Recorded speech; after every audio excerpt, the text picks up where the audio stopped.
এক ভণ্ড মাইনুদ্দিন নাম, সে বলেছে 30 রোজা কোরআনে কোথাও নাই। এই ব্যাপারে আপনার মতামত কি? যদি এই ভণ্ড মনে করে থাকে শুধু কোরআন দলিল হাদিস সে না মানে না, তাহলে সে কাফের।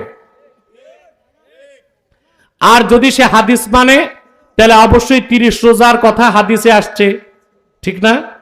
নামাজের কথা কোরআনে আছে, কিন্তু কোন নামাজ কয় রাকাত এটা কি কোরআনে আছে?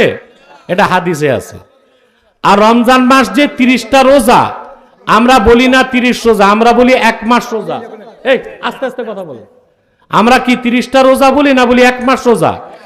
29 হইতে পারে, 30 হইতে পারে। আর 1 মাসের কথা কোরআনে আসছে, শাহরু রমাদান আল্লাযী উনজিলা ফীহিল কোরআন। তা রমজান মাস 29 হলে 29 রোজা, 30টা হইলে 30 রোজা। কোরআনে আছে কিনা নাই? আর যেটা কোরআনে নেই খুঁজবো আমরা হাদিসে। যদি এই ভণ্ড পীর হারামজাদা হাদিস অস্বীকার করে থাকে, তাহলে সে কাফের। আর যদি হাদিস অস্বীকার না করে থাকে, মূর্খতা বশত বলে থাকে, তাহলে আমি তো বলে দিলাম যে শাহরু রমজান হচ্ছে রমজান মাস, এটা কোরআনে সরাসরি আছে সূরা বাকারায়।